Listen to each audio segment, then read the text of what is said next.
mensual que se consigna el motivo de consulta, el tiempo de enfermedad, la forma de inicio de la enfermedad, el curso de la enfermedad y el relato cronológico. En el relato cronológico, como su nombre le dice, tenemos que describir cronológicamente la aparición de síntomas. Ojo, síntomas, no confundamos. En anamnesis solamente vamos a hablar de síntomas. Y esta parte subjetiva de la historia clínica, porque esta información depende netamente o del paciente o del familiar, dependiendo del tipo de anamnesis que estemos realizando. Porque tenemos tres tipos de anamnesis. ¿Cuáles son? Directa, el paciente nos da los datos. Indirecta y mixta, familiar, el acompañante que nos da los datos. Y la mixta, que es cuando ya tenemos información de ambas personas. Entonces, no se confundan. En las alternativas, lean con cuidado las alternativas. Acá han leído con fácil, la C, pero en el examen, por favor, lean alternativa por alternativa. Va a haber palabras que están por ahí confundiendo el enunciado. ¿Sí? Por ejemplo, en la anamnesis indirecta, el paciente puede referir dolor abdominal. Pues si el paciente lo refiere en anamnesis, pero en indirecta, no, es directa. Cosas así, por favor, lean. El enunciado tiene que tener sentido. Si no tiene sentido, esa alternativa no es. Así que no se desespere. Por preguntas que parecen fáciles, ¿sí? No se desesperen por marcar. Está bien, pero lean bien. Cuando la pregunta es más fácil, puede ser más traicionera al momento de marcar. ¿Estamos? Siguiendo con la anamnesis, luego del relato cronológico tenemos el detalle de los antecedentes y comorbilidades. Antecedente y comorbilidad son términos diferentes. Y es probable que ustedes en sus historias clínicas, en sus rotaciones, habrán visto que muchos lo consideran como si fuera lo mismo. Un antecedente no es lo mismo que una comorbilidad. ¿Sí? Un antecedente es un evento pasado, ¿sí? Pero que en el momento del examen, en el momento que se hace la historia clínica, no está presente. Mientras que la comorbilidad viene de acompañando todo el tiempo al paciente. Es una patología probablemente incurable que acompaña al paciente durante todo el resto de su vida desde que se diagnosticó. Por ejemplo, la diabetes mellitus, ¿es un antecedente o es una comorbilidad? Es una comorbilidad, porque en el momento que viene, yo soy diabético, pero viene por varices urinarias. La comorbilidad aquí, ¿cuál es? La diabetes. Haciendo la historia, solamente he tenido 3 hospitalizaciones por infección urinaria complicada. Eso es antecedente. Son antecedentes porque no están en el momento. Doctor, pero está haciendo tal vez otra infección urinaria. Esa es la enfermedad actual. ¿Eso dónde lo voy a poner? Motivo de consulta, tiempo de enfermedad, relato. ¿Estamos? En los antecedentes se tiene que consignar todo. O otra cosa, la diferencia entre comorbilidad y antecedente es que la comorbilidad siempre es patológica. En cambio, el antecedente puede ser fisiológica o puede ser patológica. Por ejemplo, hablamos de antecedentes fisiológicos. Tu fecha de última regla, tu menarquía, la menopausia, ¿sí? Son hechos fisiológicos, no porque tengas menopausia, estás enfermo, ¿sí? Son eventos fisiológicos, pero que en el momento no están activos, ¿no se entiende? Entonces hay que revisar todo eso porque puede que en el examen venga. De estas, un relato tal vez de antecedentes y comorbilidades, hay que señalar cuáles son antecedentes, cuáles son comorbilidades. Recuerden, las comorbilidades son enfermedades siempre, por lo general incurables, controlables, tratables, pero no curables. Por eso se llama comorbilidad. ¿Está? Si el paciente tiene una apendicectomía hace 5 años, es un antecedente quirúrgico. ¿Sí? Si el paciente tiene una cetoacidosis diabética, es diabético, hipertenso, ¿cuál es la comorbilidad? La diabetes, ¿qué más? ¿No? Hipertensión. La hipertensión arterial, ¿qué más? La cetoacidosis diabética, ¿es un antecedente o es una comorbilidad? Antecedente. Antecedente, pues no. ¿Quién vive toda su vida en cetoacidosis? Ya, entonces, por favor. Listo. Y luego tenemos los datos ya socioeconómicos que habrán visto en la historia, ¿no? Registro de ingresos diarios, con cuántas personas viven, qué animales tienen, si consumen alcohol, drogas, si fuman, si usan tabaco. Todos esos datos forman parte de la última porción de la historia clínica. luego vienen los antecedentes familiares, que para nosotros como médicos tienen relevancia cuando se trata de una enfermedad de carácter hereditario. De ahí no porque a mi papá lo apendicectomizaron, a mí me van a apendicectomizar, no tiene relación.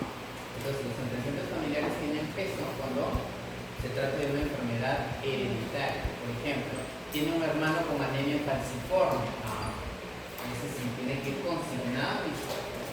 Es más, al momento de analizar un caso, yo analizo el perfil del paciente. Ya les he dicho que en el perfil del paciente que evaluamos edad, sexo del paciente, tiempo de enfermedad y comorbilidades y antecedentes de importancia. Si yo tengo un paciente que me viene a la consulta porque tiene disnea, taquicardia, lo veo pálido y en la descripción de los antecedentes tiene un hermano con anemia falciforme, en mi descripción tiene que ser paciente varón de 24 años con historia familiar de anemia falciforme que ingresa por taquicardia, ¿sí? O llega por disnea. Entonces esa parte de los antecedentes y comorbilidades sí, digamos, tienen importancia en este caso. ¿Se entendió? Eso es en resumen la parte de la anamnesis en la historia clínica. Como dice la alternativa, la anamnesis se define como el proceso de recolección de datos subjetivos, porque los síntomas son subjetivos, es la referencia del paciente y o el familiar. ¿Sí? El B, por ejemplo, dice conjunto de datos objetivos. Puede que la alternativa sea muy tradicional y diga conjunto de datos objetivos obtenidos a través del familiar, ¿no? Pero ya estamos diciendo que los síntomas no son objetivos. A esas trampas son las que me refiero cuando les digo que tienen que leer bien las alternativas. ¿Estamos? Todo lo que tenga que ver con objetividad, eso ya es examen físico. ¿Sí? En semiología es examen físico. Cuando ya pasen a las especialidades específicas, donde ya van a trabajar con exámenes de laboratorio, entonces ahí estamos también hablando de exámenes complementarios a las especies diagnósticas que ustedes entienden. En los casitos que dieron anteriormente, que algunos aprobaron y otros instalaron, recuerden que en los casos finales había una tabla, ¿no? Esa tabla describe el proceso diagnóstico. Incluye síntomas, síndromes y diagnósticos. No metemos exámenes de laboratorio ni imagen aquí, solamente síntomas y signos. En el orden, anamnesis, examen físico. En el examen físico, ¿qué tenemos? Signos vitales. En los signos vitales, ¿cuáles tenemos? ¿Cuáles son los signos vitales? Presión arterial, frecuencia cardíaca, temperatura. ¿Qué más? Temperatura, frecuencia cardíaca, respiratoria, saturación, presión arterial. Muy bien, de esas que se han mencionado, ¿cuál no representa ser un signo vital? ¿O todos son signos vitales? En el examen viene de las siguientes, no es un signo vital. ¿Cuál? Tenemos frecuencia cardíaca, respiratoria, presión arterial, saturación de oxígeno, temperatura. ¿Cuál no es un signo vital? Temperatura es importante. ¿Por acá? La saturación. ¿Ya? ¿Por acá? No digo nada. Todas. O sea, no tenemos signo vital. No. Todas sí son. Una medida práctica, nada súper radical. De ahí, desaprobado. El único que no es un signo vital es la temperatura. ¿Por qué? ¿Por qué? Se preguntarán por qué. Yo creo que les he explicado en alguna oportunidad, pero si no, lo vuelvo a repetir. La temperatura no es un signo vital, porque se dice que el signo vital viene de vitalidad, vida. ¿Sí? Quiere decir que un valor del signo vital igual a 0 significa paciente muerto. ¿Sí? Entonces, si yo tengo un paciente fallecido y yo le tomo la frecuencia cardíaca, ¿cuánto me va a dar? 0. ¿Cuánto tendrá de frecuencia respiratoria? ¿Cuánto tendrá de saturación de oxígeno? ¿Cuánto tendrá de presión arterial? ¿Cuánto tendrá de temperatura? Tendrá 17. Tendrá la temperatura del ambiente. 20. 20 grados, 17 grados. No es 0. Como no es un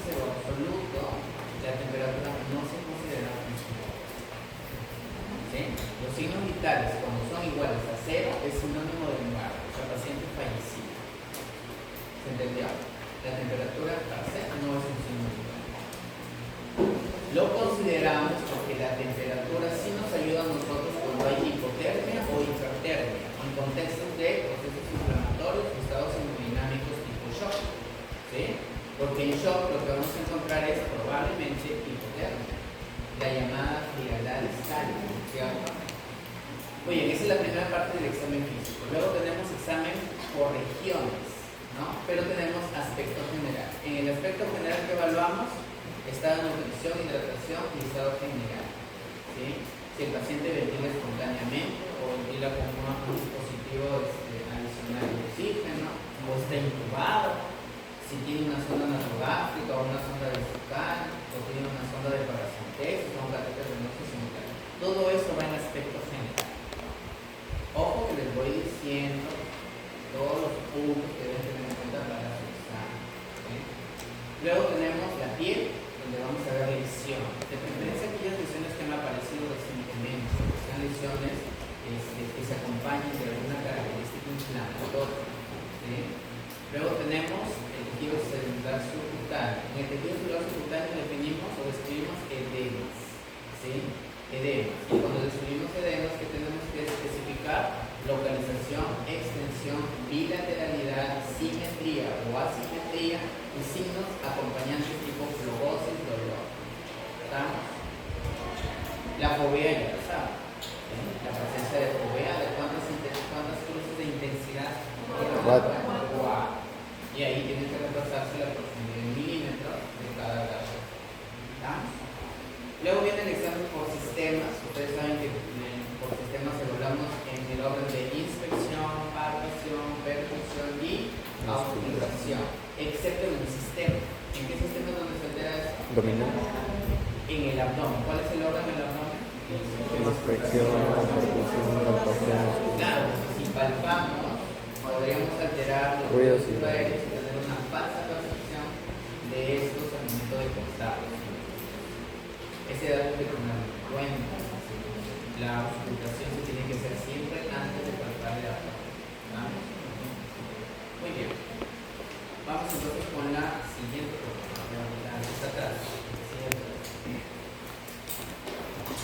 Dado. Dice, en la redacción de la enfermedad actual, ¿cuál de los siguientes elementos es incorrecto? ¿Cuál de los siguientes elementos es incorrecto? A ver, la A, ¿qué dice la A? Debe incluir la cronología detallada desde el inicio de los síntomas hasta el momento de la evaluación. ¿Verdadero o falso? Verdadero. Verdadero. B. Se deben describir los síntomas en orden de aparición utilizando términos técnicos precisos. ¿Eso es verdadero o falso? Verdadero, verdadero. Verdadero. Ya, C. Es el lugar adecuado para detallar los antecedentes quirúrgicos del paciente ocurridos hace 20 años. Falso, falso. ¿Verdadero o falso? Falso. Falso. O sea, el proceso es la C. La D. Debe incluir los factores desencadenantes, atenuantes y la intensidad de los síntomas. ¿Verdadero o falso? ¿Verdadero o falso? Verdadero. ¿Okay? Porque está hablando de síntomas. ¿Sí?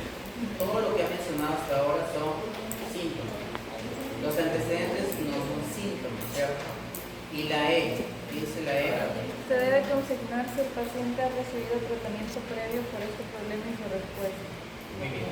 Listo. Bueno, esto no es obligatorio porque no todos los pacientes han recibido tratamiento durante su enfermedad. Algunos dicen tomé un paracetamol, no, tomé un analgésico y no se dio el dolor y viene de analgésico. ¿No? Eso tiene que ir en el relato. Entonces, aquí la respuesta es la C, porque los antecedentes no se consignan en el relato cronológico.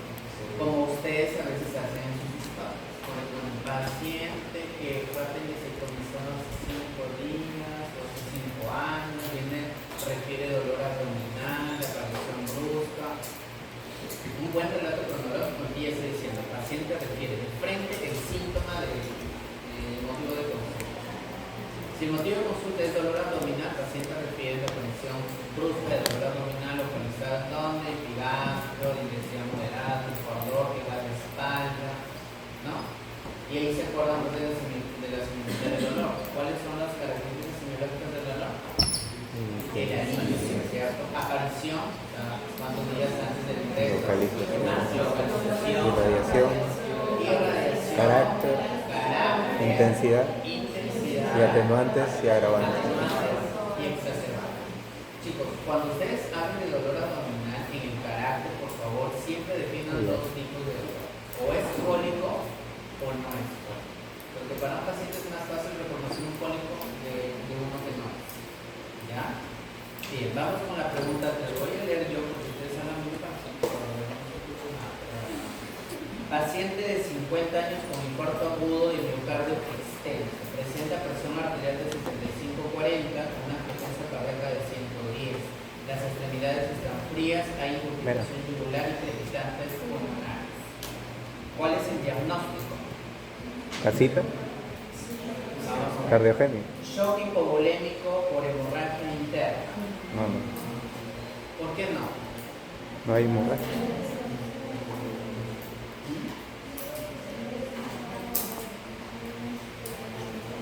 Ok, no tenemos signos de pérdida. En el shock hipovolémico, ¿qué parámetro de la presión arterial está comprometido? De los tres parámetros. El volumen sistólico. Claro, la presión arterial. Pero la presión arterial depende de tres factores hemodinámicos. Volumen sistólico. Tenemos frecuencia cardíaca, volumen sistólico y ¿cuál? Resistencia vascular. En este caso tenemos un paciente que tiene un infarto agudo de miocardio. O sea que ya nos está indicando dónde está el problema. El problema aparentemente es en el ventrículo izquierdo. Debe ser el ventrículo izquierdo porque estamos hablando de hipotensión arterial. ¿Sí? En este caso, si el paciente hace signos de hipoperfusión, que sí los tiene porque tiene extremidades frías, hay incomunicación yugular. ¿Por qué hay incomunicación yugular en un shock? En este shock, entonces plantean shock cardiogénico, ¿cierto? ¿Por qué se explicaría la incomunicación yugular?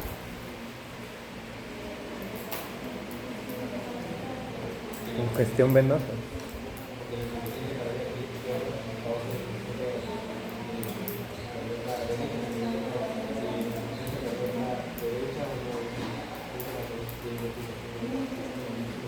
En la descripción nos dice que es un infarto agudo de miocardio extenso. Quiere decir que porque el compromiso debe ser de ambos ventrículos. ¿Sí? Si el ventrículo izquierdo no bombea hacia la aorta, la sangre regresa a las venas pulmonares y eso genera un aumento en la presión hidrostática a nivel capilar que mueve líquido hacia dónde? Hacia el alveolo. Entonces que al auscultar que vamos a encontrar crepitantes. O sea, los crepitantes son signos de falla cardíaca izquierda. ¿Sí? Pero si el ventrículo derecho no bombea porque está infartado, debería bombear hacia qué arteria, bombea el ventrículo derecho Pulmonar. a la arteria pulmonar. Si no bombea la arteria pulmonar, regresa por donde vino, hacia la aurícula derecha y hacia la vena cava superior. Y ahí aparece la Incurvitación pulmonar. Bueno, este es un shock cardiogénico. ¿Sí? En el shock cardiogénico, el problema es netamente la bomba, pero de los tres parámetros de la presión arterial, Gasto cardíaco. Gasto. ¿Gasto cardíaco?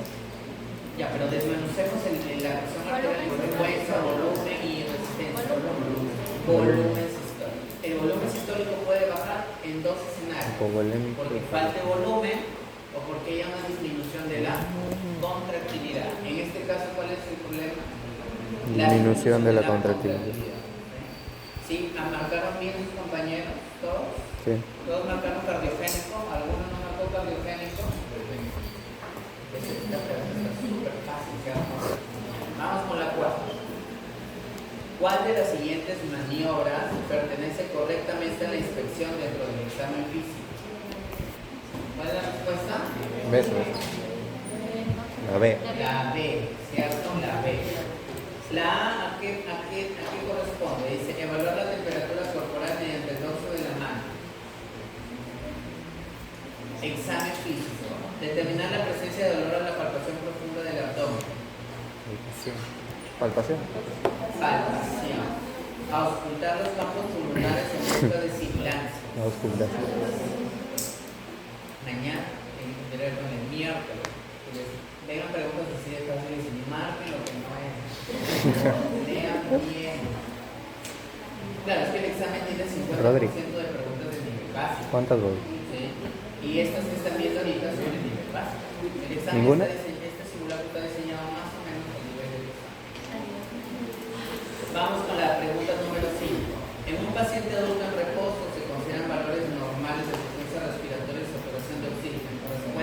B, la B. La B. Muy bien. Para evaluar el nivel de conciencia de un paciente que abre los ojos solo ante un estímulo doloroso, emite sonidos incomprensibles y se siente de forma normal ante la estimulación, ¿cuál es el puntaje en la escala de comodidad? 3. 7, 5, 3, 3. y ahí sí parece que fallaron una cuestión. ¿Qué le haces? Saquen sus libros, digamos lo que tengan a la mano, para que se lo aprendan a ver. ¿Es 5? Escala de toma de grado. Sí, pues, en la escala, a ver, silencio, en la escala de toma de grado hablamos tres cosas: respuesta ocular, Verbal. respuesta verbal y respuesta motora. ¿Estamos? En la respuesta ocular vamos a ver 4 posibilidades: que no haya respuesta, ¿sí? Que responda con el estímulo doloroso, que responda con el estímulo verbal, o que esté espontáneamente, así como ustedes ahorita, excepto algunos que están durmiendo. Sí, es 5. Ese valor es la patología. En la función verbal, lo que vamos a evaluar es que el paciente hable pero orientadamente. ¿Sí? La otra posibilidad es que hable desorientadamente, que utilice palabras incomprensibles, que utilice sonidos incomprensibles. ¿Sí? Y la otra es que no emite ningún tipo de respuesta. El puntaje máximo en la respuesta ocular, ¿cuánto es? 4. En el caso de la verbal, 5. Y en la motora son 6. En la motora tienen que tener en cuenta dos posiciones: la posición de descerebración, que es la hiperextensión de brazos, y la decorticación, que es la flexión de brazos. ¿Sí? A esos dos puntajes son para descerebración es 2 puntos y para decorticación es 3. Si no hay respuesta motora, es 1 punto. ¿Sí? Ya. En ese caso, ¿cuánto tiene nuestro paciente? Nuestro paciente tiene descerebración. Ahí son 2 puntos. Muy bien, ¿qué más? Sonidos incomprensibles. ¿Cuánto es ahí? Otros 2. 4 puntos. Van 4. ¿Sí? Y abre los ojos solo al estímulo doloroso. 2 puntos. Joder. Sale 5 puntos. No confundan sonidos con palabras. A ver, en la escala de toma de grado, una cosa es palabras incomprensibles. O sea, el paciente menciona palabras que no tienen que ver con la conversación. Y la otra es sonidos incomprensibles, en los que el paciente pues genera solamente ruidos. ¿Sí? Ahí el puntaje debería ser de 5 puntos. Lo que en el examen puede venir es a partir de qué puntaje el paciente debe ser intubado. 8. ¿No? Menos de 8. No. ¿Sí? No a partir de 8. Menos de 8. Si el paciente tiene 8 puntos, el paciente se va a la intubación. ¿Sí? La pregunta 7 es bien fácil. Y para eso, ponen ustedes en el título shock. ¿Cómo se calcula la presión arterial media? ¿A partir de qué valor? Diastólica y sistólica. La sistólica y la diastólica. ¿Cuál es la fórmula?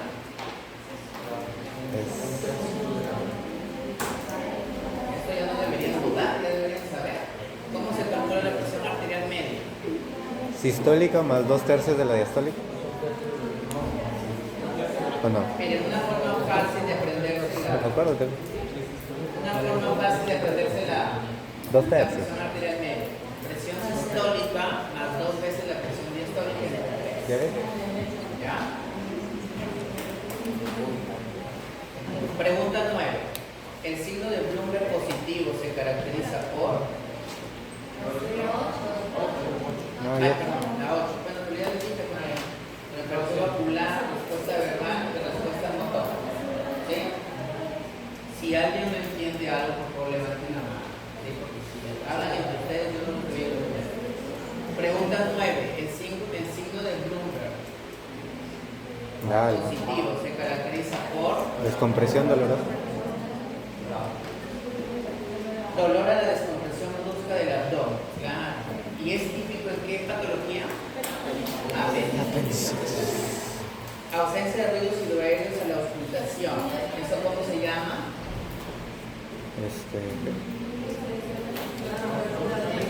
Abolición. Abolición. ¿En qué patologías podríamos encontrar auscultación o ausencia de ruidos hidroaéreos en la auscultación. Hilio descompensado. En mi clase. Hilio descompensado.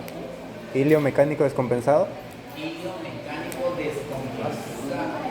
Hay silencio abdominal. Miren, los ruidos hidroaéreos, Sale en la diapo de que se Carter. escuchan en la auscultación, es por el movimiento del intestino. O sea, la contracción que hace por el intestino, como lleva adentro, ese sonido que se genera por la contracción, o sea, por la motilidad intestinal. Para que no haya ruidos, simplemente el intestino no se debe mover. Y para que el intestino no se mueva, ese término se llama hilio. Pero es un hilio paralítico, es decir, o adinámico. O sea, no hay movimiento, está paralizado. Ahora, ¿las obstrucciones intestinales pueden causar como ausencia de ruidos hidroaéreos? Sí, pero no desde el inicio, porque el momento que se da la obstrucción a nivel intestinal, el intestino va a tratar de luchar para poder eliminar la obstrucción. Y ahí lo que vamos a escuchar que es ruidos metálicos que nos orientan a la obstrucción. Pero con el tiempo, como la obstrucción no cede, puede haber ausencia de ruidos hidroaéreos. Así que la presencia de ruidos hidroaéreos en la obstrucción intestinal depende del momento de la evolución de la obstrucción intestinal. ¿Estamos? ¿Sí? C. Aumento del diámetro anteroposterior abdominal. ¿Eso cómo lo definimos?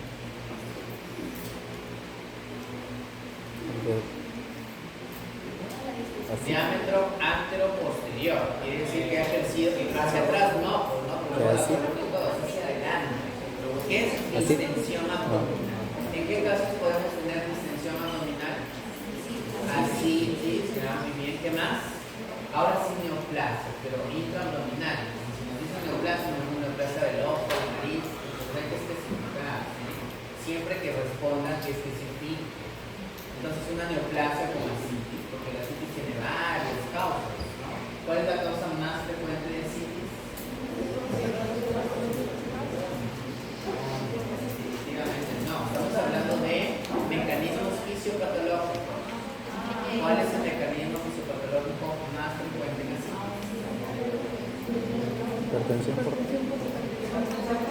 Hipertensión. Ahora, si les pregunto, ¿cuál es la causa más frecuente de hipertensión portal? Ahí sí es cierto. ¿Estamos? Ahora, recuerden que los mecanismos fisiopatológicos de ascitis son los mismos de edema, son exactamente iguales. En la hipertensión portal hay aumento de presión peristaltica. En la disminución de la oncótica, que sucede por polieminemia, ¿cierto? Aumento de la permeabilidad capilar, por ejemplo, una neoplasia o una peritonita.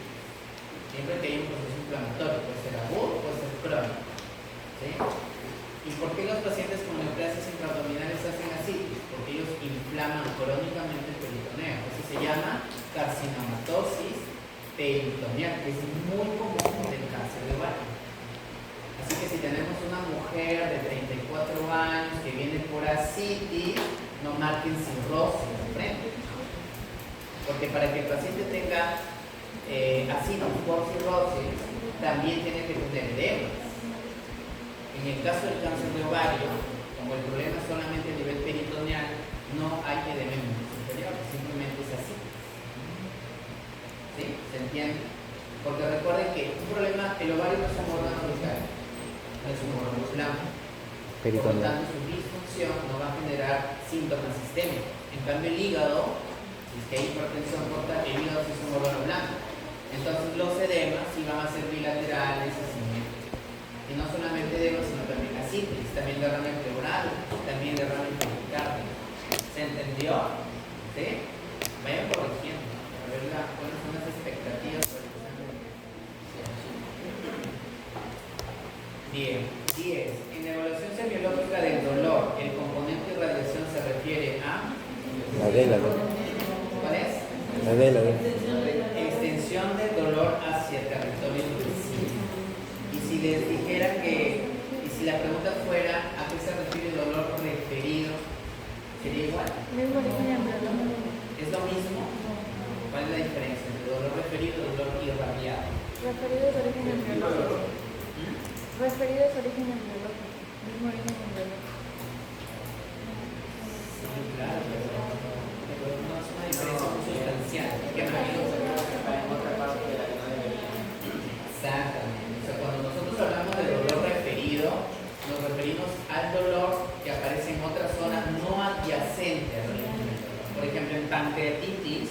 el dolor referido ¿dónde se ubica?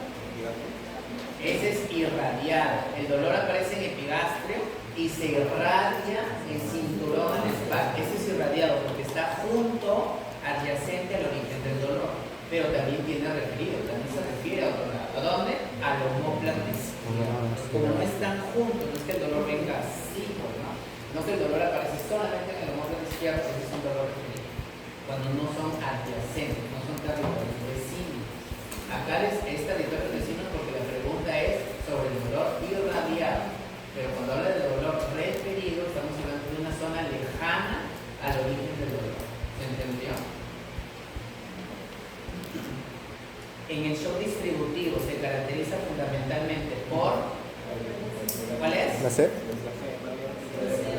Vale. Vamos a ver qué tipos de shock son cada alternativa. La A, disminución del volumen intravascular absoluto. ¿Qué tipo de shock? Hipovolémico. B, falla de la bomba cardíaca. Cardiogénico. Cardiogénico. C, pérdida de resistencia Distributivo. periférica.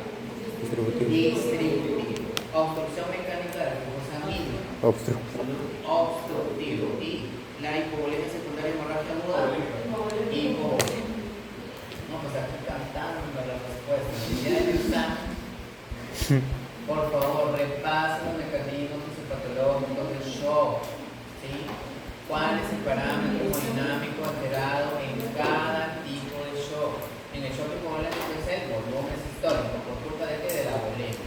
En el shock cardiogénico es el volumen sistólico, ¿por culpa de quién? De la contractilidad miocárdica.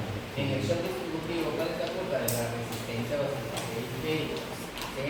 En el shock séptico, ¿cuál está disminuido? ¿Cuál? En el shock séptico de los tres parámetros, ¿cuál está disminuido? La resistencia vascular. En el shock anafiláctico, la resistencia. Ya hemos dicho que los distributivos, por lo general, pueden ser inflamatorios, infeccioso, séptico, no infeccioso, el anafiláctico. Y tenemos el neurogénico. ¿Sí? ¿Cómo nos damos cuenta del shock neurogénico? Cuando un paciente hace hipotensión arterial, la forma de compensar es haciendo taquicardia, ¿cierto? Cuando un paciente tiene shock neurogénico, por favor entiendan, cuando el paciente hace shock de origen neurogénico, pierde la capacidad de responder con taquicardia. Entonces, ¿qué vamos a tener? Un paciente bradicárdico con hipotensión. Porque hasta ahora han visto que los casos de shock han venido con taquicardia, porque tiene su medida compensadora. Pero si el paciente viene con hipotensión y bradicardia, y hay que pensar en un defecto autonómico, eso ya implica un origen neurogénico del shock. ¿Sí?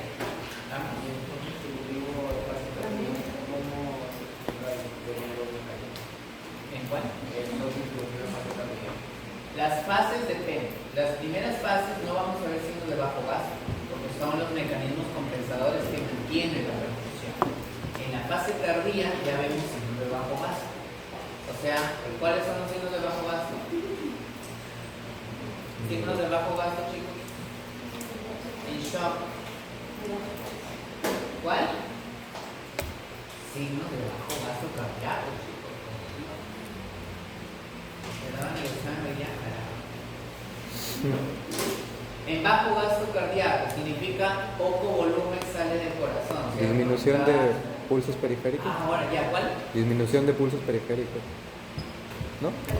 Llenado capilar prolongado, frialdad distal, poliguria, síncope, ¿sí? Signos de hipoperfusión periférica. Y de los órganos vitales que están más viejitos, pues es el riñón. El paciente puede hacer oscuros. Pues sacrifica. Esos síntomas, por ejemplo, ya en órganos más axiales como cerebro, como riñón, ya pueden aparecer en fases tardías del shock, porque ya se ha roto la descomposición. Es decir, la taquicardia, la activación del sistema renina, angiotensina, aldosterona, han fracasado. ¿Sí? Cuando un paciente tiene hipotensión arterial, y creo que hay una pregunta sobre el sistema renina angiotensina acá. Cuando un paciente tiene hipotensión arterial, la nefrona, gracias al glomérulo, sensa esa bajada de presión con la arteriola aferente. La arteriola aferente capta esta disminución de presión arterial, entonces dice, acá falta volumen, ¿no? Entonces es un shock hipovolémico o la resistencia está disminuida, tal vez.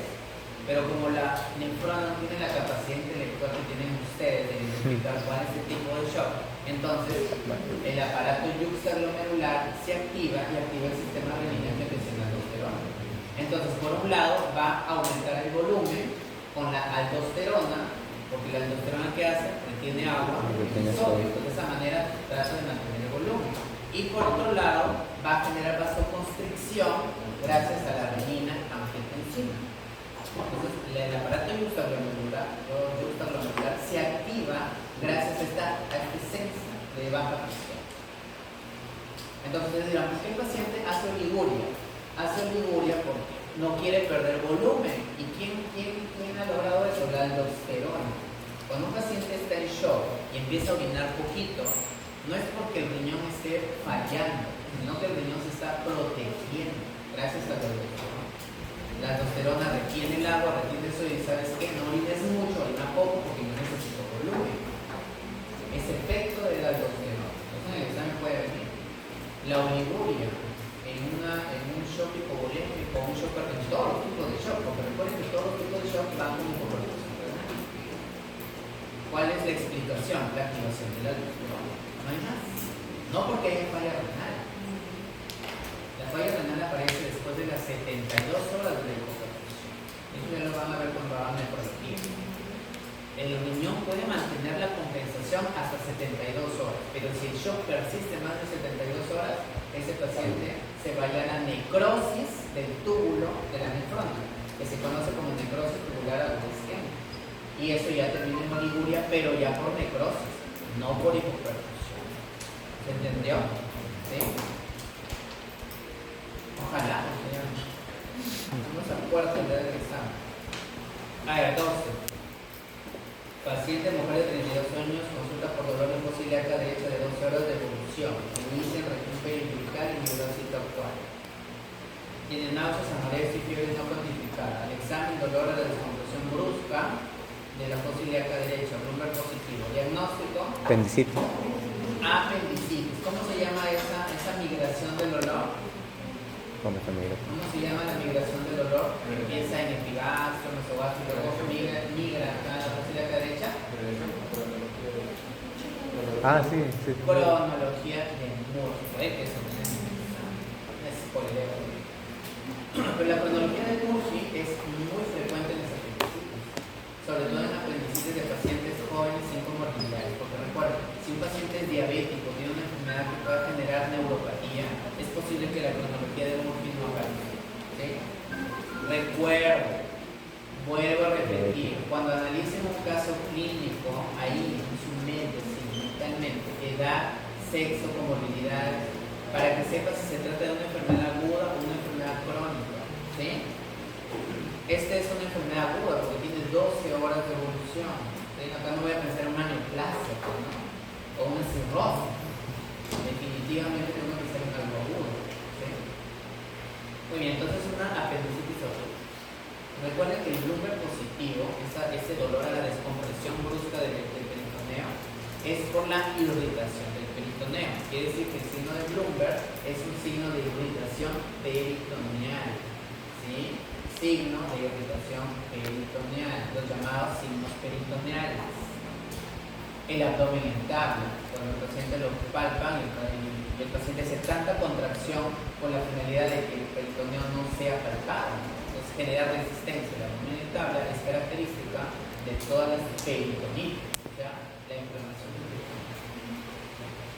Pregunta 13, dice, paciente de 45 años politraumatizado en accidente vehicular, ingresa en emergencia con presión arterial 70-40, frecuencia cardíaca 130, fría, pálida, llenado capilar de 3 ayotas de 3 segundos. No hay evidencia de trauma craneal y torácico. ¿Cuál es el tipo de shock más probable? Hipovolémico, por allá, por acá. Yo estoy sintiendo como que los de atrás no hablan nada. No sé si es que no entienden o lo entienden muy bien. ¿Cuál es la respuesta? Shock hipovolémico. ¿No? Claro, si tiene, no es necesario Es lo que La salida. tengo una evidencia de un sangrado masivo. Pues. Recuerden que también puede haber hemorragia intra-abdominal. Y en un accidente de tránsito, el órgano que con más frecuencia se lesiona, ¿cuál es? El órgano intraabdominal que se lesiona con más frecuencia en traumatismos y tipos de accidentes automovilísticos. ¿Saben? El hígado, por acá, por allá, a ver. El vaso es el órgano más frecuentemente afectado en traumatismos abdominales cerrados. Cerrado, ¿qué quiere decir? Que no hay una lesión de continuidad, se ve sangrado. Y el vaso está totalmente vascularizado, entonces al romperse o fracturarse, pues va a haber hemoperitoneo. Entonces, el paciente sí va a hacer hipotensión porque la sangre, que es el volumen que está dentro del vaso, no está dentro del vaso, sino está en el espacio peritoneal. Entonces, el paciente hace shock hipovolémico. ¿Estamos? Muy bien, vamos con la siguiente. A ver. Ya. Mujer de 58 años con antecedente de hipertensión arterial, consulta por línea progresiva, ortopnea y edema en miembros inferiores. Bilateral, simétrico, con fobia positiva. Al examen hay consultación yugular y crepitantes en bases pulmonares. ¿Cuál es el diagnóstico más probable? La distribución de los edemas nos sugiere que hay compromiso de órgano blanco o no. Sí. Entonces, ¿cuál es el órgano blanco afectado? Según las alternativas, ¿qué alternativas describen daños de órgano blanco? Corazón. La C. La C. Y nada más. ¿Cierto? De estas tres, ¿cuál es la respuesta? La porque tienen síntomas cardíacos que nos orientan a pensar en síndrome de insuficiencia cardíaca. Tengo una repasadita a los criterios de Framingham, ¿sí? De insuficiencia cardíaca. ¿Qué? Vamos con la siguiente. Mujer de 65 años con artritis reumatoide presenta dolor torácico pleurítico en el tórax izquierdo, fiebre y disnea. Examen, roce pleural en base izquierda. ¿Cuál es el diagnóstico más probable? ¿La C? Pleuritis. Ya.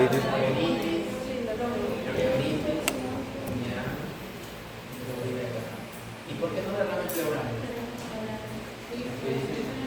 Dice izquierdo. Derrame pleural no. Es que es paraneumónico y sería derecho, ¿no?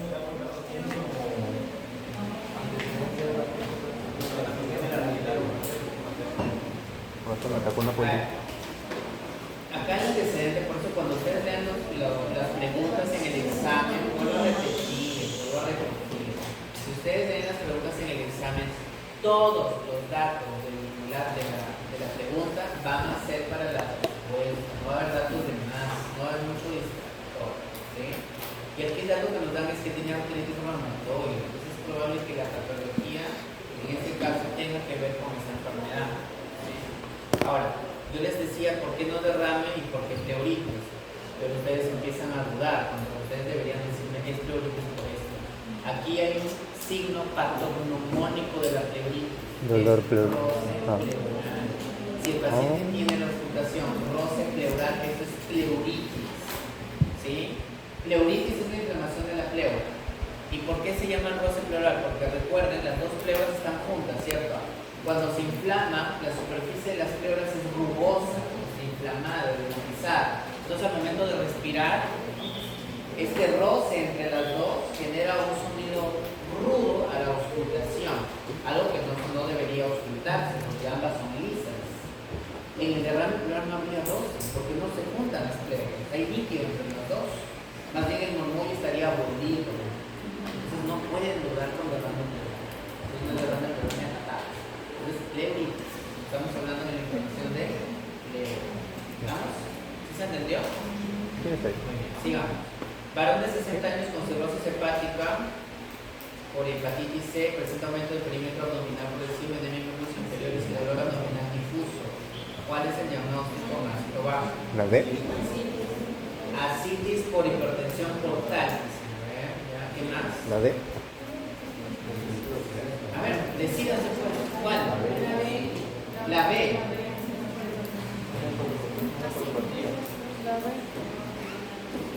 Nada más.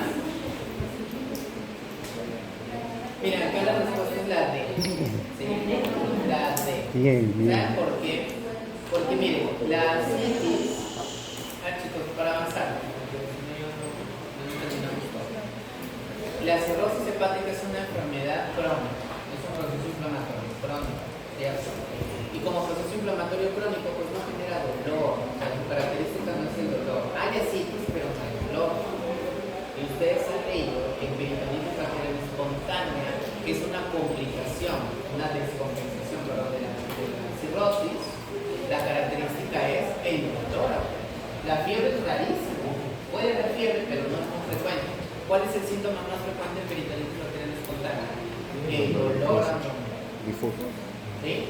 Porque solo basta que una Escherichia coli salga líquido acítico para que inflame el líquido, ¿no? Lesione los nervios del peritoneo y genere dolor. ¿Está? ¿Sí se entendió, no? Paciente de 30 años con herida punzante en tórax, presenta presión arterial 80-50, taquicardia, movilización yugular, ruidos cardíacos hipofonéticos. ¿Cuál es la respuesta? Hipovolémico. Hipovolémico. A ver, por acá. Hipovolémico. Cardiogénico. Empezó en nivel, ya estamos en intermedio. Aquí es donde empiezan a hacer todas las. Ya van dos más. Tenemos por allá hipovolémico y acá cardiogénico. ¿Alguien más? Una más. ¿Nadie más? A ver, chicos. Herida punzante en tórax. ¿Sí?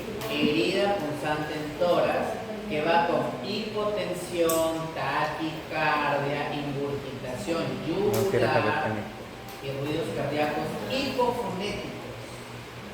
Cuando nosotros tenemos derrame pleural, el murmullo vesicular, ¿cómo está? Disminuido a 1. ¿Por qué? Porque el líquido no transmite bien el sonido. Cuando los ruidos cardíacos son hipofonéticos, es porque hay líquido entre el corazón y la trama torácica.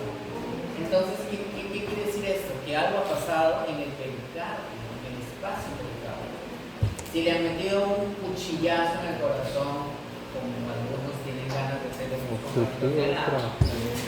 lo que van a reaccionar primero, chicos, es el pericardio. Y lo que va a generar es un hemopericardio. Y si es un vaso, es una arteria que se ha roto, el espacio pericardio se va a llenar y eso va a generar taponamiento cardíaco. Obstructivo. Por hemopericardio. ¿Y el taponamiento cardíaco qué tipo de shock genera? Obstructivo. Y es fácil de explicar porque la ingurgitación yugular se explica porque la sangre llega, ¿no? Pero como todo el corazón está todo aplastado por la sangre alrededor, no se llena, entonces va a tener que regresar. Vamos a ver esa ingurgitación yugular. ¿Se entendió? ¿Sí? Miren, les pongo los ejemplos para que aquí se vayan a cuchillar, para que se les quede algo, ¿no? Relacionado con mira, la cuchillada. ¿está cargando? Hombre de 55 años con antecedente de diabetes mellitus y linfedema crónico en miembro inferior derecho. Presenta placa eritematosa brillante, bien delimitada, con bordes sobrelevadas en pierna derecha asociado a fiebre y escalofríos. ¿Cuál es el diagnóstico? Erisipela. Por acá.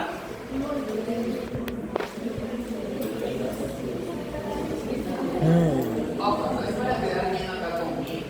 Pero lo que ustedes Sí, el erisipela. aquí están ahí con sus cables, con sus celulares. Acá no traten de brillar. Acá nos vemos los cables. Si no saben, no lo sé. ¿Cuál es? ¿Cuál vale? ¿Cuál es? ¿Cuál vale? La celulitis y la erisipela tienen características que las diferencian mucho. La erisipela tiene bordes definidos y sobrelevados, mientras que la celulitis no tiene bordes definidos y no tiene necesariamente bordes elevados. Es más, lo que hay es edema y es doloroso, es decir, hay signos de fluorosis. ¿Estamos? Entonces acá nos habla de placas sobrelevadas con bordes bien delicados. Y ya eso ya nos orienta a erisipela. ¿Estamos? 19. La circulación hiperdinámica asociada a hipertensión portal se caracteriza por... ¿Cuál es la respuesta ahí?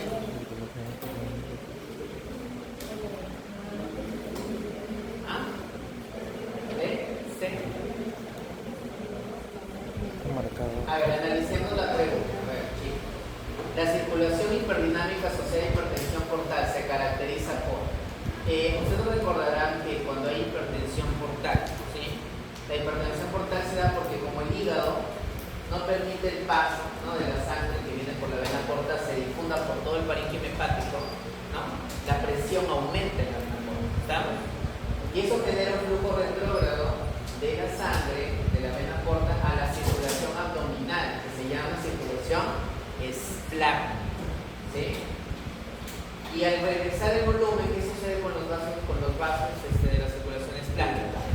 Se dilata, ¿no? Y va a haber un montón de hiperdinamia, porque la sangre va a tratar de meterse por la porta, de todos los vasos van a querer pasar. A eso se denomina hiperdinamia, un estado hiperdinámico. Entonces, es por eso que en este contexto pues, se empiezan a formar las colaterales, ¿no?, que terminan generando varices gástricas, porque la idea es que la sangre que llega por la vena porta termine ¿dónde? En la vena cava inferior. ¿Sí? Entonces veamos, dice A. Vasoconstricción esplácnica y bradicardia. B. Aumento del gasto cardíaco y vasodilatación sistémica. C. Disminución del volumen plasmático circulante. D. Resistencia vascular periférica elevada. Y E. Hipovolemia central con taquicardia refleja. ¿Cuál sería la respuesta? Entendiendo esta hiperdinamia sobre la hipertensión portal. Vasoconstricción esplácnica y bradicardia, no va a haber vasoconstricción, va a haber vasoconstricción. Aumento del gasto cardíaco y vasodilatación sistémica, sí. ¿Por qué? ¿Por qué vasodilatación? Ya dije, ¿no? Porque como hay un efecto retrógrado, los vasos sanguíneos se van a dilatar, pero se van a dilatar a expensas de qué?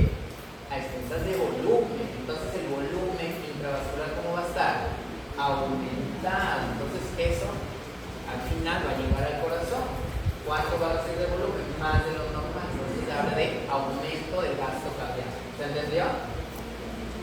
Disminución del volumen plasmático circulante, no, porque hay volumen. Y es lo que hay de más. Resistencia vascular periférica no tiene nada que ver porque estamos hablando de circulación esplácnica. Hipovolemia central campo. ¿Sí? ¿Se entendió? Por favor, analicen sus alternativas. No entren en pánico porque ven las alternativas y dicen no entiendo ninguno de estos términos. Analicen. Utilicen el descarte también. ¿Sí? Yo ya no sé qué decirles de verdad para que puedan aprobar. Vamos con la siguiente. Dice, el fenómeno de vasodilatación esplácnica, que es la que les acabo de explicar, en la hipertensión portal, que está mediado principalmente por... ¿Cuál es? Y eso creo que les dije. Óxido nítrico. ¿Sí? Cuando un vaso sanguíneo a nivel esplácnico se dilata, libera óxido nítrico, que empeora la vasodilatación. Entonces acá tenemos incremento de óxido nítrico por aumento del estrés de estillamiento. 21. La trombosis de la vena porta es una causa clásica de hipertensión portal de tipo prehepática. Sí, prehepática. Por acá la conversión. ¿Cuál? Prehepática. Prehepática. ¿Ustedes? Prehepática. Perfecto. Prehepática. Recuerden que el flujo de la sangre a través de la vena porta es vena porta, parénquima hepático, venas suprahepáticas que terminan en la vena cava, en ese orden. Entonces, cuando hablamos de trombosis de vena porta, estamos al inicio, el síndrome de Budd-Chiari es una causa de hipertensión portal de tipo poshepática. Recuerden que el síndrome de Budd-Chiari es la trombosis de las venas suprahepáticas. Este caso sería después del hígado, o sea, poshepática, postsinusoide. Por eso acá la respuesta es postsinusoidal por obstrucción de venas suprahepáticas. Ese es el objetivo de las maquetas, pero nunca aprovechamos.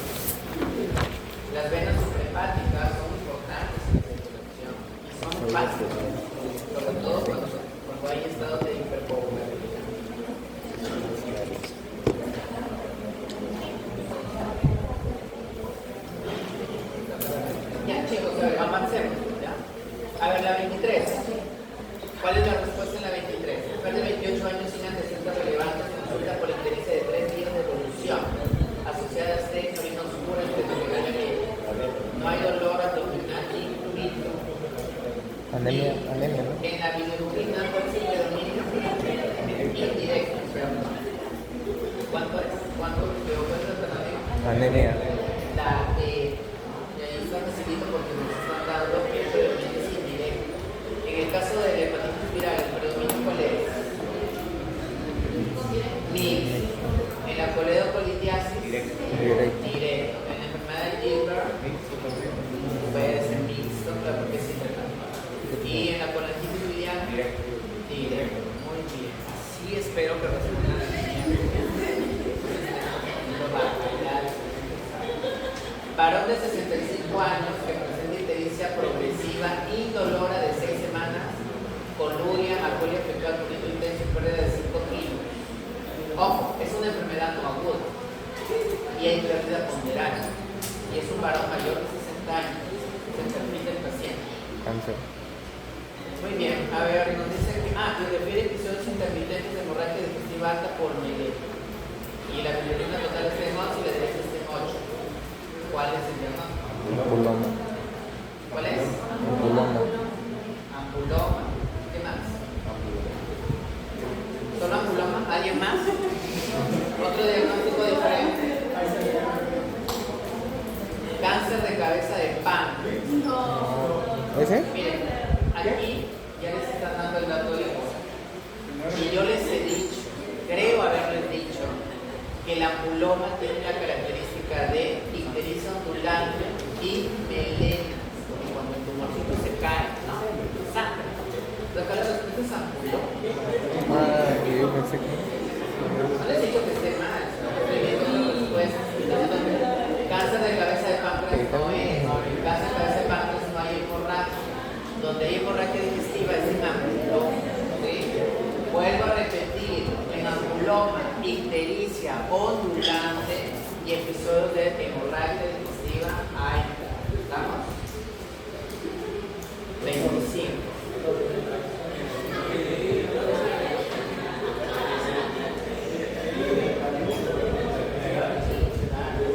Claro, en el cáncer de páncreas, pero recuerden que en medicina nada es absoluto. El cáncer de cabeza de páncreas se da en adultos mayores, pero la característica y la triada del cáncer de cabeza de páncreas, ¿cuál es? Ictericia, dolor abdominal, ¿sí? Y baja ponderal. Este paciente dice que es ictericia indolora, o sea, no va con cáncer de cabeza de páncreas. Vuelvo a repetir, triada clásica del cáncer de cabeza de páncreas, ictericia obstructiva, dolor abdominal y ¿qué más? Vamos con la 25. Dice, paciente mujer de 72 años con antecedente de diabetes insípida reciente diagnóstico, presente ictericia progresiva indolora de 13 semanas, coluria, alcoholia fecal, prurito, pérdida de peso, del examen físico, zapato a vesícula biliar, no dolorosa, signo de corrosión de AD positivo. ¿Cuál es el diagnóstico rápido? ¿Cuál? Cáncer de cabeza de páncreas, pero tiene dolor. Pero signo de confusión. ¿Tiene dolor abdominal? No. No tiene dolor abdominal.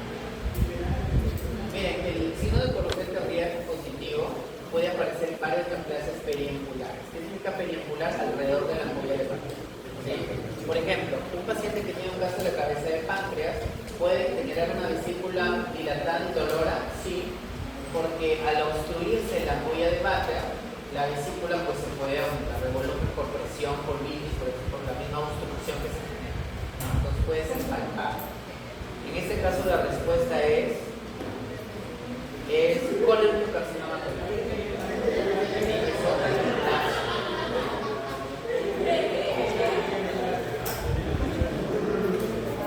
Mujer de 40 años con antecedentes de apendicitis aguda complicada con acceso periapendicular hace 2 meses, consulta por fiebre intermitente de 39 grados, dolor en hipocondrio derecho, escalofríos y pérdida de peso.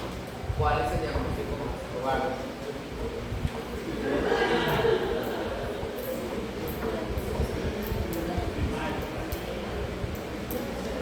Y aquí es donde empieza a marcar. Esa sí no es Diagnósticos.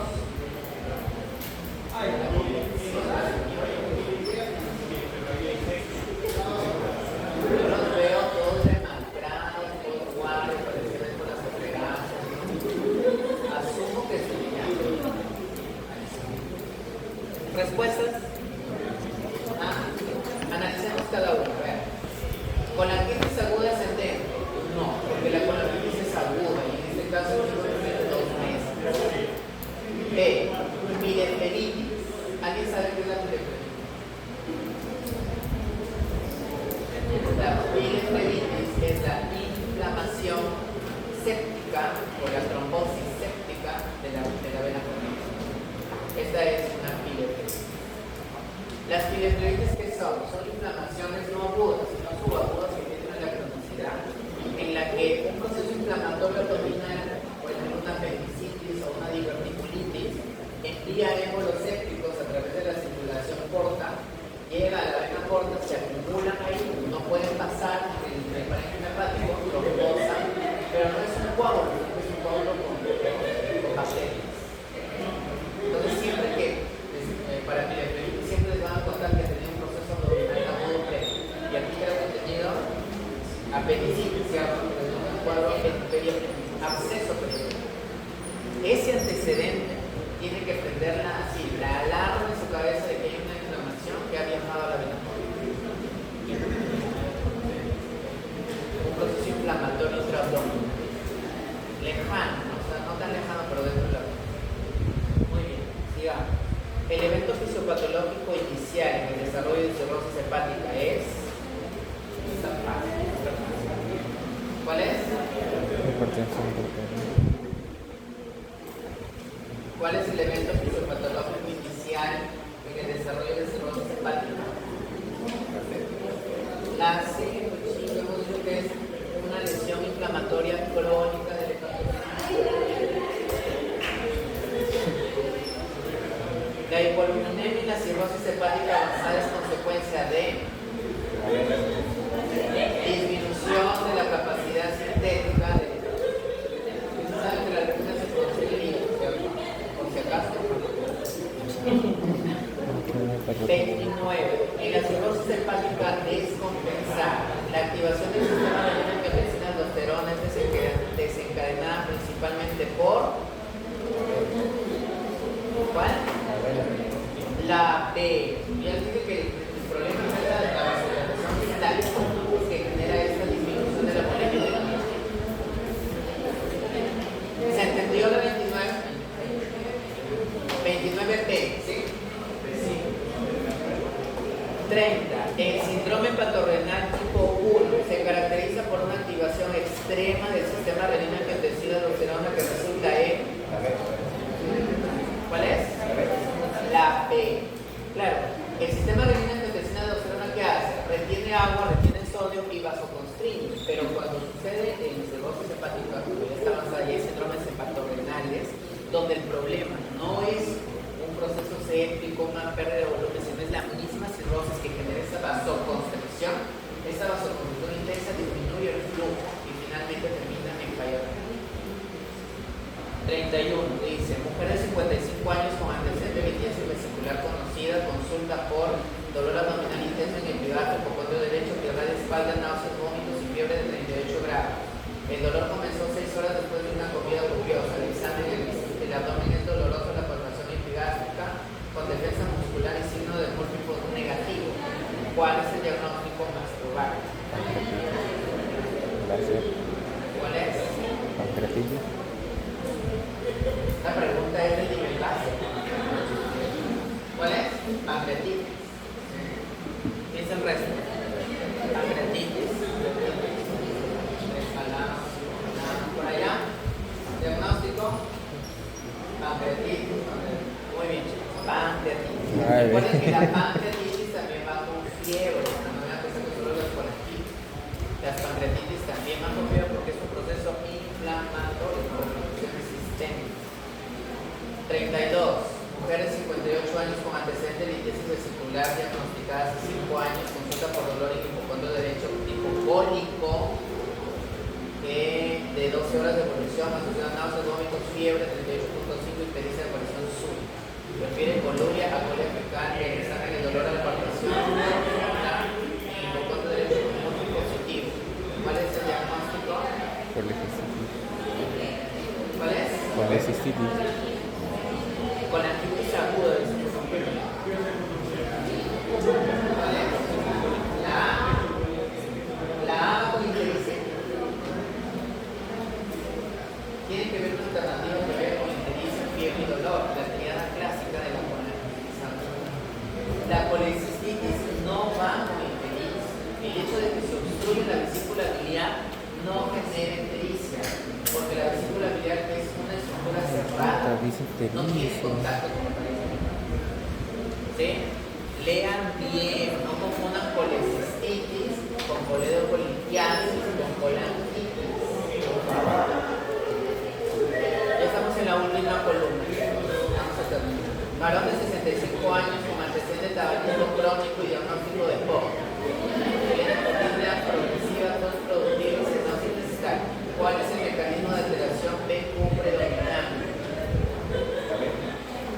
A ver, veamos. El paciente tiene un problema tenemos que verificar, tiene un problema de difusión de gases, tiene un problema de ventilación o tiene un problema de perfusión. Son los tres aspectos que tenemos que evaluar siempre. Ventilación, ¿qué quiere decir? Que el aire llegue al alveolo. ¿Sí? Difusión, que pase a través del alveolo, intersticio y capilar.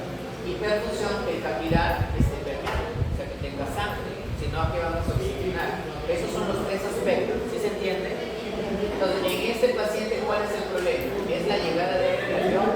¿Es el paso de aire a través de la membrana alveolo-capilar? ¿O es porque el capilar no tiene sangre? ¿O está obstruido? ¿Cuál es?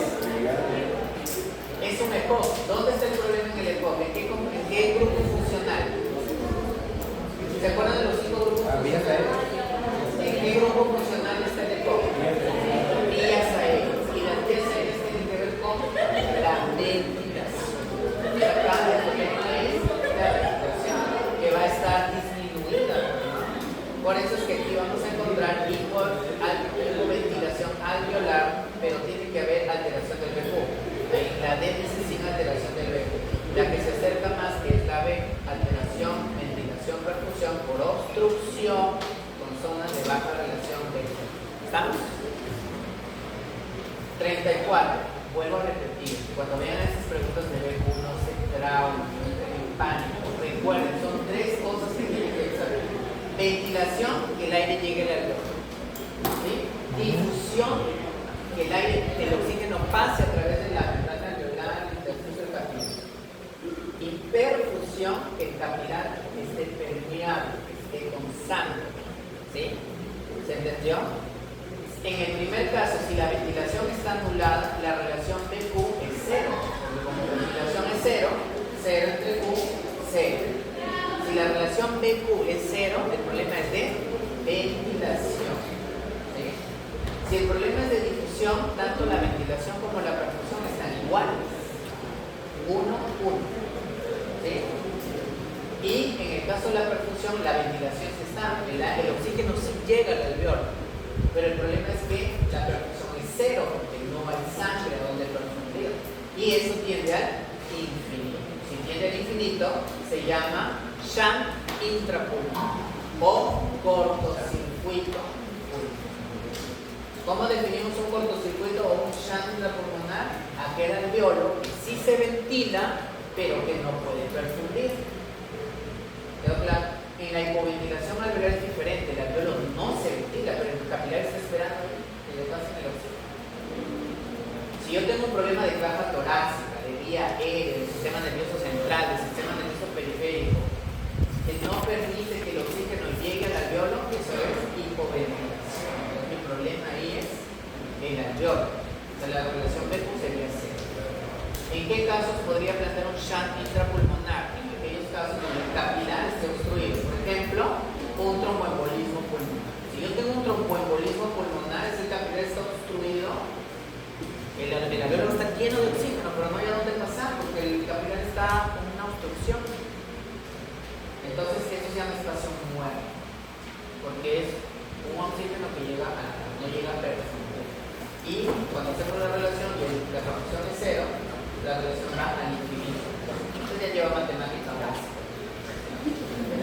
Cuando hablamos de límites y derivadas. Vamos con la 34. Dice, varón de 45 años con fiebre de 39 grados, tos productiva, dolor torácico y dice, al examen, materializa la perfusión en base derecha, crepitantes y broncofonía. ¿Cuál es el mecanismo de alteración BQ predominante? Hola, 33. Primero, ¿qué diagnóstico tiene el paciente? Es una neumonía típica, ¿no? Crepitantes, martinez, broncofonía. Listo. ¿Cuál es la alteración BQ? De los tres, ¿cuál es el problema en este paciente? ¿La ventilación, la difusión de gases o la perfusión? La difusión. La ventilación. La difusión. Pero si el problema está en el alveolo, La difusión. está en la membrana alveolar, neumonía. va a haber una alteración en la difusión y es probable que el gradiente alveolo capilar acá esté elevado, ¿no? Entonces analicemos las alternativas. La relación BQ igual a 0 por cortocircuito por ocupación alveolar y colapso capilar.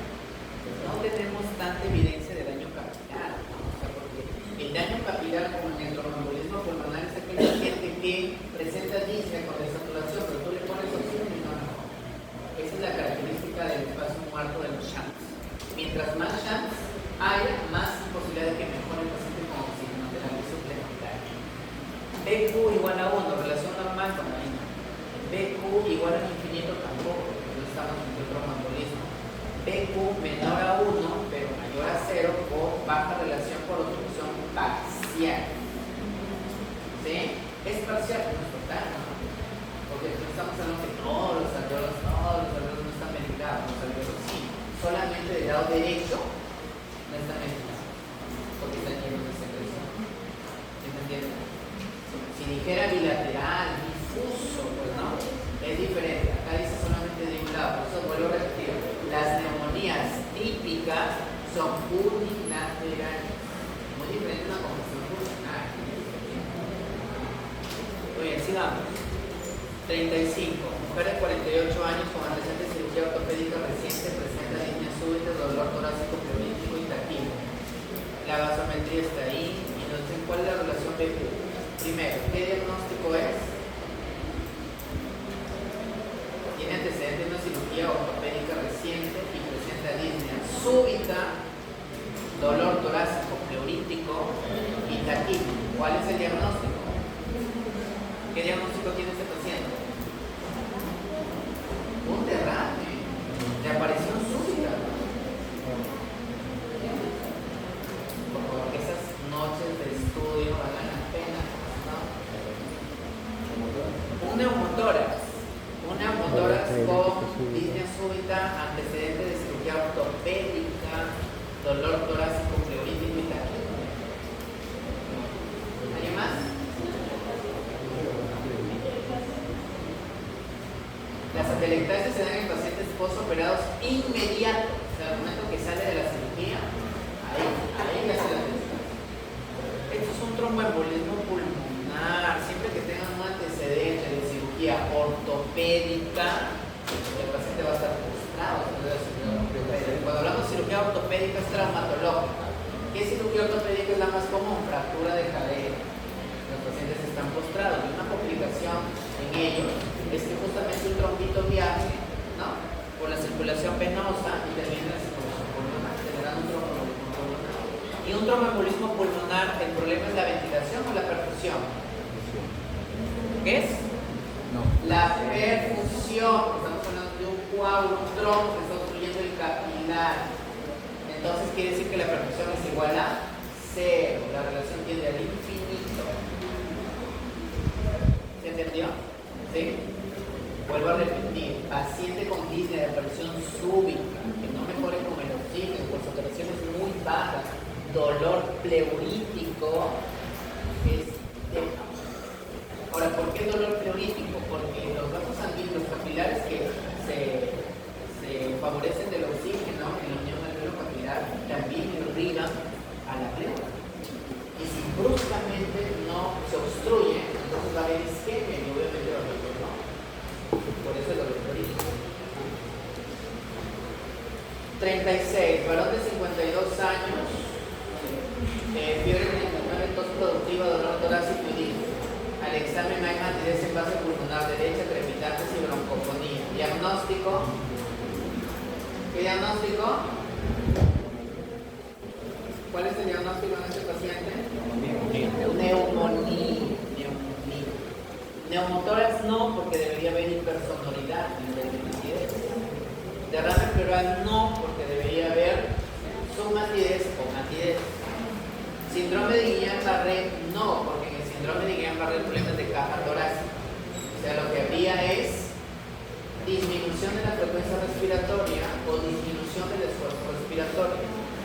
Es decir, el paciente va a tener respiraciones superficiales. ¿Cómo se llama la respiración superficial?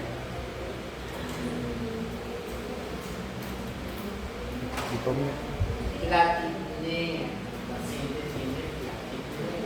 La platipnea es la respiración superficial. Se llama el examen muy bien.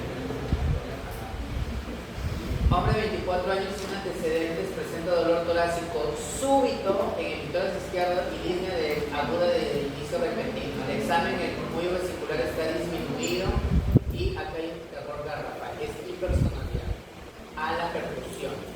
¿Cuál es el diagnóstico? Ahora sí. Neumotórax. ¿Estamos?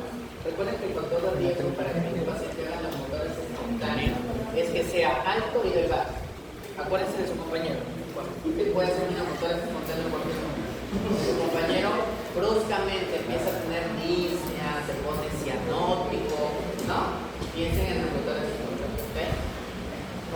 De algo hasta servir con sus compañeros, ¿no? Mujer de 65 años con antecedente de insuficiencia cardíaca congestiva, presenta disnea progresiva de 2 semanas, ortonía, dolor torácico opresivo. Al examen hay matidez en la base pulmonar derecha, disminución del murmullo y ausencia de egofonía. ¿Cuál es el diagnóstico más probable? ¿Cuál? Analicé. Neumonía basal, no, porque no tenemos crepitantes, ¿cierto? Neumotórax, no, porque debería haber hipersonoridad, de matidez. Derrame pleural, sí, ¿no? Entonces ahí la respuesta es derrame pleural. Las otras, el síndrome de Guillain-Barré y la miastenia gravis son de caja torácica. Esos van con platipnea, bradipnea, ¿ok? Y con hipoventilación alveolar. Todas las que tengan que ver con caja torácica, vías aéreas, que es hipoventilación alveolar, B1-0, ¿sí? Vamos con la siguiente. Varón de 45 años con antecedente de infección respiratoria viral, 2 semanas, presenta debilidad muscular ascendente a reflexia y línea progresiva. En la gasometría, la PCO2 está en 52, la PO2 está en 60, el gradiente está en 12 y el PAP está en 286. ¿Cuál es el diagnóstico más probable? Ese es un Guillain-Barré. Recuerden que Guillain-Barré se caracteriza por debilidad, que es ascendente a reflexica. Ascendente a reflexica, las dos A, acuérdense. Ascendente a reflexica y la otra es autoinmune, ¿sí? Triple A. Y terminamos con la mujer de 35 años que presenta tosis palpebral fluctuante, diplopía con debilidad muscular progresiva y episodio de insuficiencia respiratoria con fatiga diafragmática. Diagnóstico: tosis palpebral unilateral es típica de la miastenia gravis. Por favor, no se vayan a olvidar. Y ese es el problema de caja torácica. ¿Preguntas? No sé si los ayudé o los preocupé más.